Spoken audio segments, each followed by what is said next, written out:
Hello, brothers and sisters. I'm Pastor Stephen Gjerde at Bethany Lutheran Church in Anawa, and also on behalf of Zion Lutheran Church in Wausau, here to share with you a word at the middle of the week.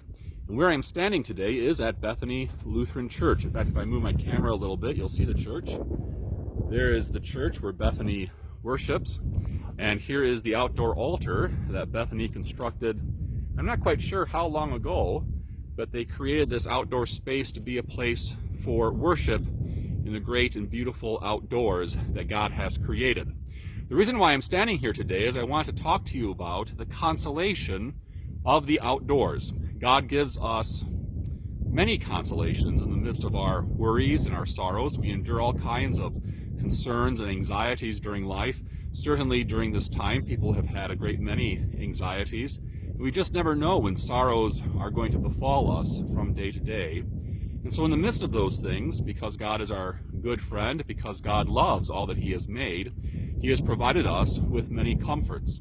The comforts of His holy word, which in turn gives us the comfort of His sacraments and the comfort of holy prayer, the promise of His listening ear, the comfort of the fellowship of God's people, the church. In the midst of all of those comforts, we are taught to look at the world in a certain way and to see God's consolation even at work in the creation around us. So I'm going to walk over here and I'm going to look at a couple of things with you. The first thing I'm going to look at is the wood pile that Bethany has assembled here for our someday, hopefully, an outdoor bonfire. In fact, if you look over here, I'm going to move it a little bit more. You can see we've been collecting quite a bit of wood out here.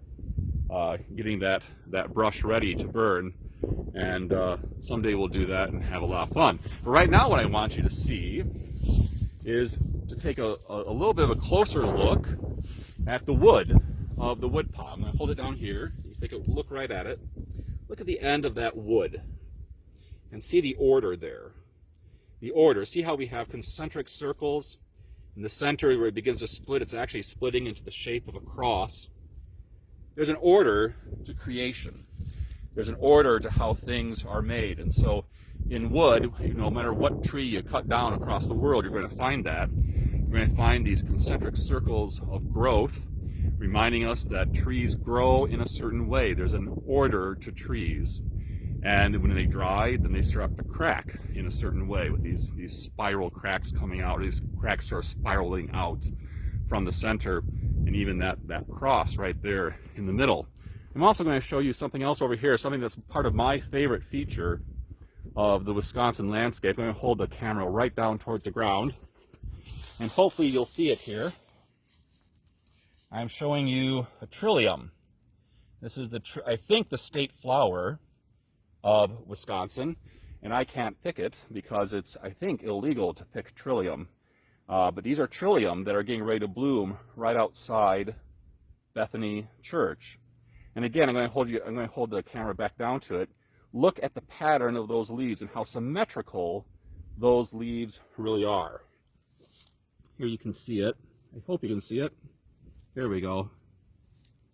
You can see how we have, every leaf, just about every leaf you look at in the world has a center line and then lines coming up out of the center.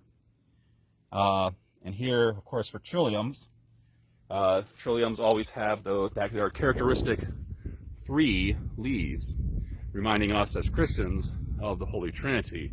But what I want you to see is that the world around us has an order.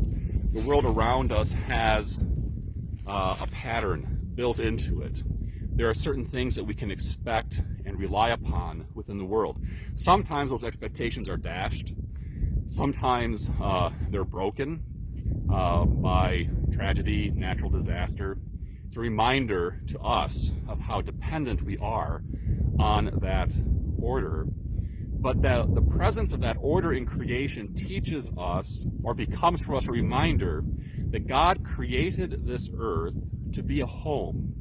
He created this earth to be something that we could rest in and that we could, to some extent, depend upon. Not that we're depending upon the earth over against God or instead of God, but we depend upon God's providence at work in the earth. And so there's an order to things, there's a pattern to things. And that order and that pattern teach us that the earth was made to be a home.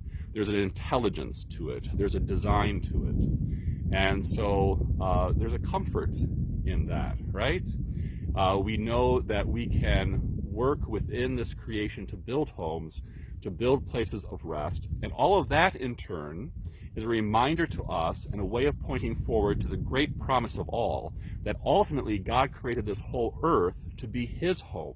As we see in Revelation chapter 21, God created the earth to be the place where he would come on the last day and dwell among his people.